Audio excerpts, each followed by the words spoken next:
All right, we're about to dive into one of the most critical stories of our time, the world's energy dilemma. You know, energy is pretty much the engine that runs our entire modern world. But that engine, it runs very, very differently depending on where you happen to live. Let's get into why. I mean, it seems like such a simple question, right? You flip a switch, the light comes on. Easy. But for literally billions of people around the globe, the answer is anything but simple. It's this incredible, high-stakes balancing act of resources, politics, and money. So let's explore what it really takes to power our planet. Okay, so first things first, we have to get our heads around the fundamental imbalance of it all. See, energy resources, we're talking oil, gas, even things like sun and wind, they're not spread out evenly across the planet, not even close. And that one simple fact creates this massive divide across the globe.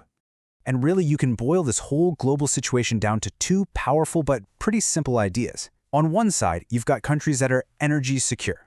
They have a surplus, basically more energy than they know what to do with. But on the other side, you have energy insecure nations. They're facing a constant deficit, where what they need is always more than what they have. This tug of war between surplus and deficit, that's the real heart of the conflict here. And this really shows you that divide in black and white. You've got these major players, right? The US, Russia, Saudi Arabia. They're sitting on these enormous reserves of energy. And that doesn't just give them power for their lights, it gives them immense power on the world stage.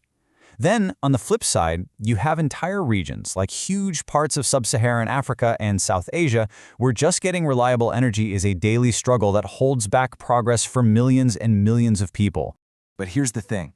This imbalance we've been talking about, it's being stretched to the absolute breaking point. And the reason is actually pretty simple. As a planet, our appetite for energy is growing faster than ever before. And what's really crucial to understand here is that this isn't happening for just one reason. It's more like a perfect storm of three huge things happening all at once: economic development, a booming global population, and all of our new power-hungry technology. Let's break those down. So first, you've got economic development and population growth, which kind of go hand in hand. As countries like China and India build more factories and their cities get bigger, their need for energy just skyrockets. To put that in perspective, during its biggest industrial boom, China was building the equivalent of a new medium-sized power plant pretty much every single week. That's just wild. Now, on top of that, add about 80 million new people to the planet every single year, all of whom need places to live, ways to get around, and food to eat. It's a real double whammy. More people who are also using way more energy per person. And a third driver? Well, that brings this whole thing right into our daily lives.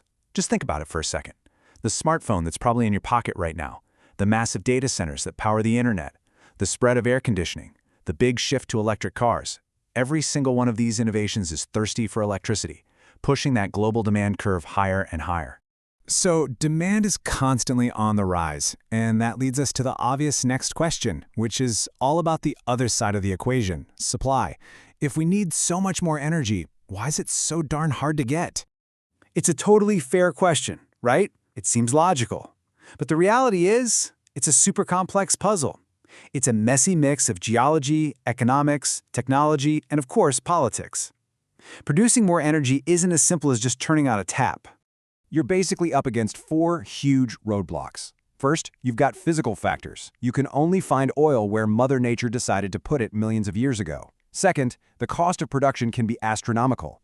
Getting oil from deep ocean wells can cost billions before you see a single drop. Third, there are technological limits. Yeah, things like fracking have opened up new reserves, but they have environmental impacts and they don't work everywhere. And finally, and this one is massive, there's politics. A single conflict in a major shipping lane can throw the entire global supply chain into chaos overnight. In this quote right here, it just gets right to the heart of the matter. We're not just talking about dollars and cents anymore. When energy gets tight, the stakes get incredibly high. This competition is what fuels so much tension between countries, and in the worst-case scenarios, it can actually lead to war. So, you've got this massive growing demand crashing headfirst into this tangled, limited supply. What happens when that system gets pushed to its limits? What's the real human cost of all this energy insecurity? Well, one of the first costs we pay is an environmental one. To meet that relentless demand, the search for energy pushes into more extreme and more fragile parts of our planet. Companies are forced to drill in really sensitive places, like the Arctic or in super deep ocean waters, where the risk of a truly catastrophic accident is dangerously high. And then there's the economic impact, which is like a domino effect. When the cost of energy goes up, it's not just your gas bill. Suddenly the price of growing and shipping food goes up. The cost for factories to make, well, everything goes up. And all of that puts the brakes on an entire country's economy. It really does hit everyone, everywhere. Let's just focus on that food connection for a second because it's so important. Modern farming completely runs on energy for the tractors, the fertilizers, getting the food to the store. So when energy prices spike, food prices spike right along with them. And this can push entire communities straight into food insecurity, where families just can't afford to get the food they need. The link between the two is direct, and it can be devastating. Okay, so let's pull all these different threads together. What we're really looking at here is one of the single biggest, most defining challenges of the 21st century. So if you take away just one thing from all this, let it be this. The whole problem boils down to a fundamental clash. We have a relentlessly rising demand for energy on a global scale, and it's running head-on into a supply chain that's uneven, incredibly expensive, and all tangled up in politics. And that leaves us with a final, really crucial question to think about. As we all continue to plug in, to power up, and to grow, we have to ask ourselves, what is the true hidden cost of powering our world? The answer to that question is going to define the future of our economy, our environment, and frankly, our global stability.